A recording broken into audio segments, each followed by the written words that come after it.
ಮಂಜುನಾಥೇಶ್ವರ ಸ್ವಾಮಿಯ ಜಾತ್ರೋತ್ಸವವಾಗ ವರ್ಷ ಪ್ರತಿ ಹೊರೆಗಾಣಿಕೆಯನ್ನು ಕೊಡುವ ಪದ್ಧತಿ ಇದೆ.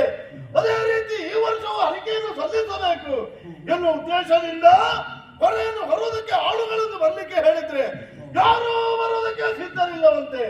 ಕಾರಣ ಏನೆಂಬುದನ್ನು ವಿಚಾರಿಸಿದಾಗ ಎಲ್ಲರೂ ಹೇಳ್ತಾ ಇದ್ದಾರಂತೆ, ಈ ನಕುಲದ ಭಗವಂತನ ಸಾಗುತ್ತಾ ಇದ್ದೀರಿ, ಹೊರೆಯನ್ನು ಹೊರುವುದಕ್ಕೆ ನಾವು ಬಂದೆವು ಎಂದಾದ್ರೆ ನಮ್ಮವರಿಗೆ ಅಪಮಾನವಾಗ್ತದೆ ಎಂಬುದಾಗಿ ವಯದು ಭಂಗಿಸಿ ಕಳುಹಿಸಿದರಂತೆ. ಈ ವಿಚಾರವನ್ನು ತಿಳಿದಂತಹ ತಾಯಿ ಹರಿಕೆಯನ್ನು ಒಪ್ಪಿಸುವುದಕ್ಕೆ ಅಸಾಧ್ಯವಾಗಿ ಹೋಯಿತಲ್ಲ. ಮರ್ಯಾದೆ ಹೋಗುವಂತ ಕಾಲ ಬಂತು ಮಗನೇ ಎಂಬುದಾಗಿ ಗೋಕರಿದ್ರು, ಕಣ್ಣೀರಿಳಿಸಿದರು. ಕಣ್ಣೀರಿಳಿಸಬೇಡಿ, ಮನಸ್ಸಿಗೆ ಧೈರ್ಯವನ್ನು ತಂದುಕೊಳ್ಳಿ, ನಾನು ಹೇಳಿದ ಹಾಗೆ ನನಗೆ ಬೇಕಾದಂತಹ ವ್ಯವಸ್ಥೆಯನ್ನು ಮಾಡಿಕೊಳ್ಳಿ ಎಂಬುದಾಗಿ ತಾಯಿಯಲ್ಲಿ ಕೇಳಿಕೊಂಡೆ. ನನಗೆ ಬೇಕಾದ ವ್ಯವಸ್ಥೆಯನ್ನು ಮಾಡಿಕೊಟ್ರು. ಹೊರಗೆ ತಲೆಯನ್ನು ಕಟ್ಟೆ ಕದ್ರಿ ಕ್ಷೇತ್ರಕ್ಕೆ ತಗೊಂಡು ಹೋಗಿ ಅಂಗನಕ್ಕೆ ಕಾಲಿಡುತ್ತಾರೆ.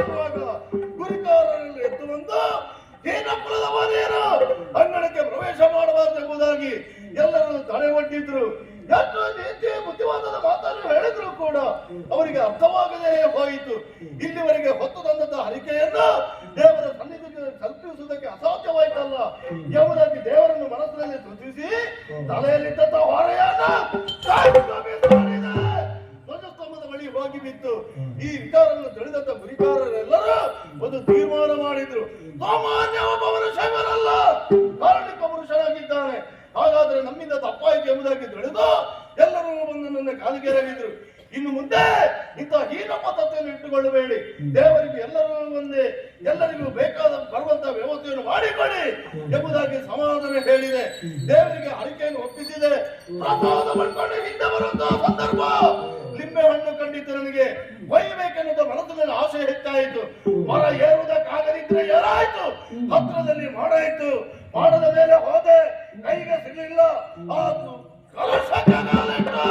ಲಿಂಬೆ ಹಣ್ಣನ್ನು ಕೊಯ್ಯುತ್ತಿರುವಂತಹ ಸಂದರ್ಭ ದೈವಗಳಲ್ಲಿ ಎದ್ದು ಬಂದು ಸಾಮಾನ್ಯವಾದವರದೇನು ಮಾಡದ ಮೇಲೆ ಹೋದದ್ದು ಮಾತ್ರ ಅಲ್ಲ, ಕಲಶಕ್ಕೆ ಕಾಲಿಟ್ಟಯ್ಯೋ ದೈವಗಳಂತ ನಮ್ಮನ್ನೆಲ್ಲ ಕಾಲನಿಗೆ ಹಾಕಿ ಮೆರೆಯುತ್ತಾ ಇದ್ದೀಯ. ನೀನು ಮಾಡಿದಂತ ತಪ್ಪಿಗೆ ಸರಿಯಾದ ಪ್ರಾಯಶ್ಚಿತ್ತ ಆಗಬೇಕು. ಇನ್ನು ಮುಂದೆ ನೀನು ಪ್ರಪಂಚದ ಜನರಿಗೆ ಕಾಣಬಾರದು, ನೀನು ಮಾಯವಾಗಿ ಎಂಬುದಾಗಿ ನನ್ನನ್ನು ಮಾಯ ಮಾಡಿ ಬಿಟ್ಟರಲ್ಲ. ಮಾಯವನ್ನು ಬಿಟ್ಟಿದ್ದೇನೆ, ಮಾಯವನ್ನು ಸೇರಿದ್ದೇನೆ, ಮನಸ್ಸಿಗೆ ಸಮಾಧಾನ ಆಗುವುದಿಲ್ಲ. ನನ್ನ ತಾಯಿ ಕಣ್ಣೀರಿಡುತ್ತಾ ಇದ್ದಾರಲ್ಲ.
ಮನಸ್ಸಿಗೆ ಸಮಾಧಾನ ಆಗುವುದಿಲ್ಲ.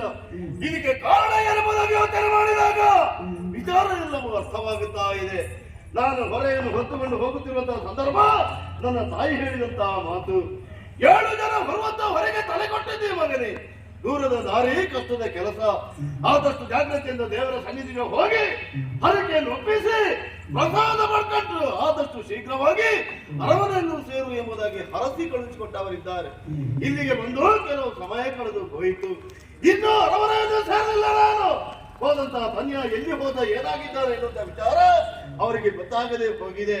ನನ್ನನ್ನೇ ಯೋಚನೆ ಮಾಡಿ ಅನುದಿನ ಅನುಕ್ಷಣವು ಕಣ್ಣೀರಿಳಿಸುವಂತಹ ಪರಿಸ್ಥಿತಿ ಬಂದು ಹೋಗಿದೆ.